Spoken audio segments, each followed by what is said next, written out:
F B are نے سوچ لیا ہے کہ لوگوں سے ٹیکس لینا ہی لینا ہے، چاہے اس کے لیے کچھ بھی کرنا پڑے۔ نہ کوئی کریانے والا بچے گا، نہ کوئی ڈاکٹر، نہ کوئی انجینئر، نہ کوئی ریل اسٹیٹ والا، نہ میرج کلب، نہ کوئی میرج ہال، نہ بیوٹی پارلر، نہ مساج سینٹر، نہ کوئی مٹھائی والا، نہ کوئی کریانے والا۔ یہ سب ایف بی آر کے ساتھ آن لائن رجسٹرڈ ہوں گے۔ ہیلتھ سینٹرز ہیں، سوئمنگ پولز ہیں، لیبارٹریز ہیں، ویٹرنری ڈاکٹرز ہیں، ان سب کے لیے ایک ہی قاعدہ ہے کہ یہ ایف بی آر کا آن لائن سسٹم ہے، پوائنٹ آف سیل، اس کے ساتھ یہ آن لائن رجسٹرڈ ہوں گے۔ ان کو 7 دن کا ٹائم دیا جائے گا۔ اگر یہ 7 دن کے اندر خود کو رجسٹر نہیں کرواتے، خود کو ٹیکس نیٹ میں نہیں لاتے، تو ان کے خلاف بھاری جرمانے کیے جائیں گے۔ حتیٰ کہ تعلیمی ادارے، چارٹرڈ اکاؤنٹنٹس، ڈیجیٹل سروسز دینے والے، wholesaler, retailers, hair transplant والے، ٹرانسپورٹ والے، کارگو، کوریئر، یہ سب کے سب ٹیکس نیٹ میں آئیں گے۔ یعنی پاکستان کا کوئی بھی ایسا بزنس نہیں ہوگا جو ایف بی آر کے آن لائن سسٹم کے ساتھ منسلک نہیں ہوگا، اور یہ سب کے سب پابند ہوں گے کہ اپنی دکان پر، اپنے آفس میں، یا کوئی بھی ان کا بزنس سینٹر ہے وہاں پی او ایس مشین رکھیں گے۔ یہ الیکٹرانک رسیدیں جاری کریں گے کہ کتنی سیل ہوئی، کون سی چیز سیل ہوئی۔ یہ مینو رسید بھی جاری نہیں کر سکیں گے، اور یہ بھی پابند ہوں گے کہ پوائنٹ آف سیل پر، یعنی ان کا کوئی بھی دکان ہے، آفس ہے، بزنس سینٹر ہے، کوئی بھی چیز ہے، وہاں کی یہ سی سی ٹی وی فوٹیج بھی سنبھال کر رکھیں گے۔ ایف بی آر جب چاہے 1 مہینے کی سی سی ٹی وی فوٹیج ان سے لے سکتا ہے۔ یہ تمام بزنس کی ایک میجر مینڈیٹری انٹیگریشن ہے جو ایف بی آر کے ساتھ ہوگی۔ ایف بی آر کا مقصد یہ ہے کہ اس کے پاس ملک کے تمام بزنس کا ریئل ٹائم ڈیٹا موجود ہو، کہ جتنی انفارمل اکانومی ہے وہ فارمل سیکٹر میں لائی جائے، تاکہ گورنمنٹ کو پتا ہو کہ کتنی سیل پرچیز ہو رہی ہے، کتنا بزنس ہو رہا ہے، کتنا نہیں ہو رہا ہے، کیونکہ بہت سارا بزنس ایسا ہے جو ٹیکس نیٹ سے باہر ہے۔ یعنی انفارمل بزنس پاکستان میں فارمل بزنس سے بہت زیادہ ہے۔ نادرا یہ چاہتا ہے کہ جو اکاؤنٹنگ ایفیشنسی ہے اس کو زیادہ سے زیادہ امپروو کیا جائے، اور اس کے لیے اب ٹرانزیکشن بھی ڈیجیٹل ہوں گی۔ جیسے رسید وہاں ڈیجیٹل دی جائے گی، اس کی ٹرانزیکشن بھی ڈیجیٹل ہوں گی۔ گو کہ یہ سسٹم آہستہ آہستہ بہتر ہوگا، اچانک سے ساری چیزیں انٹیگریٹ نہیں ہو سکیں گی، لیکن چند مہینوں میں یا 1-2 سال میں یہ سسٹم پوری طرح فنکشنل ہو جائے گا کہ پاکستان میں زیادہ تر ٹرانزیکشن کیش لیس ہو جائیں گی،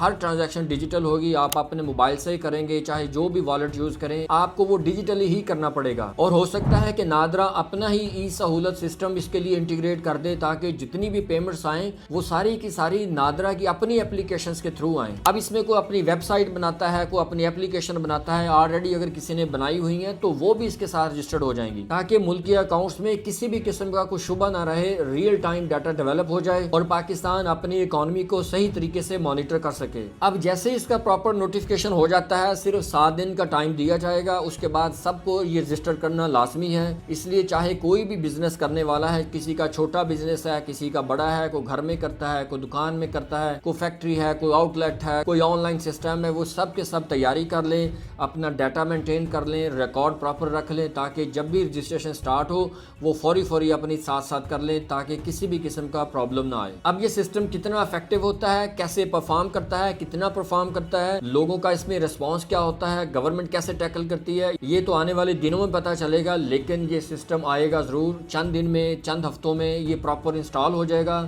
اور پراپر فنکشنل بھی ہو جائے گا۔ اس لیے بہتر ہے آپ کا جو بھی ڈیٹا ہے اس کو کمپلیٹ کر لیں، اپنے ڈاکومنٹس کمپلیٹ کر لیں، تاکہ جب بھی رجسٹریشن سٹارٹ ہو آپ فوری کر لیں اور ہر قسم کے لیگل کانسیکوینسز سے بچ جائیں۔ اور ہم یہ انفارمیٹیو ویڈیوز صدقہ جاریہ سمجھ کر بناتے اور شیئر کرتے ہیں، تاکہ لوگوں کا زیادہ سے زیادہ بھلا ہو سکے۔ اگر آپ کو بھی ہماری یہ ویڈیوز اچھی لگتی ہوں تو ضرور صدقہ جاریہ سمجھ کر شیئر کر دیا کریں، تاکہ سب لوگوں تک انفارمیشن پہنچ جائے۔ اور ہماری اگلی انفارمیٹیو ویڈیو تک کے لیے اللہ حافظ۔